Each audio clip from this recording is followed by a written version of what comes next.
New tonight, the State Pollution Control Agency won't grant a manufacturing plant with a history of violations a contested court hearing.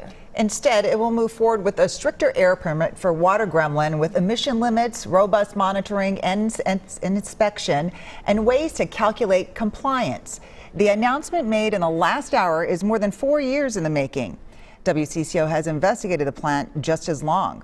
Jennifer Merrily takes a look at how we got here and why it matters.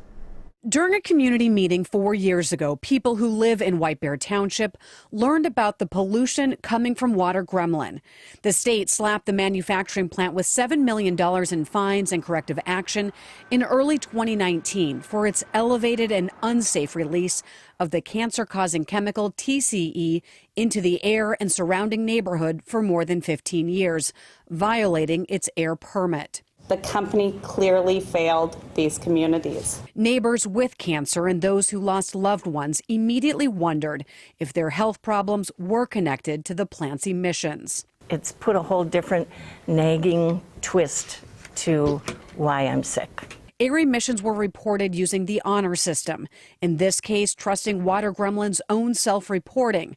The State Pollution Control Agency pledging to do better. We certainly have failed in this case. We could have done a better job, and our intent is to overachieve in this area and build trust. The plant was ordered to stop using TCE. Soon after, MPCA shut down part of the plant when it couldn't control the replacement chemical. At the end of the day, I'm angry.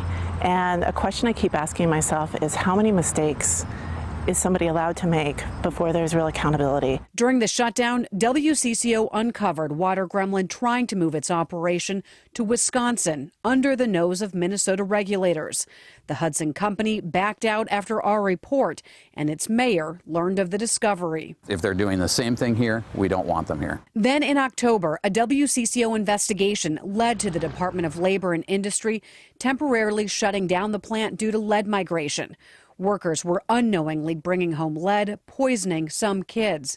A judge declared Water Gremlin a public health nuisance. The migration of lead is an unreasonable interference with the public's right not to be exposed to lead. It was allowed to reopen with forced improvements and court oversight. The plant has since faced fines for hazardous waste violations. Its title agreed to. Legislators banned TCE in 2020, becoming the first state to do so.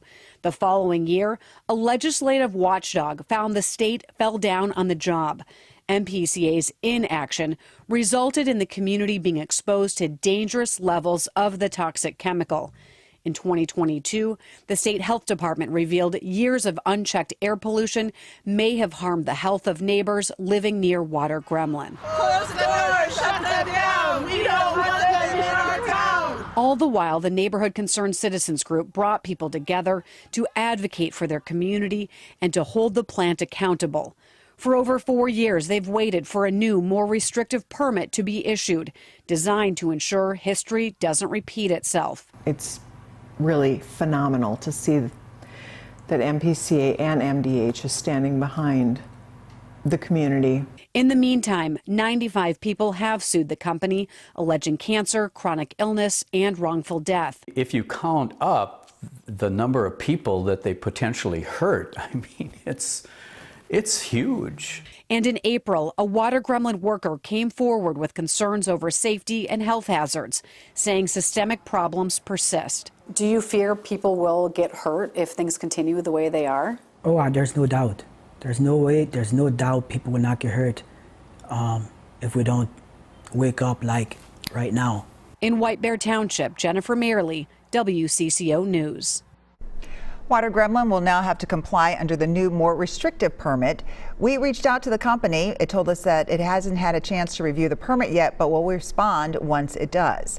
Jennifer will have reaction for the families impacted by this decision ahead at 6.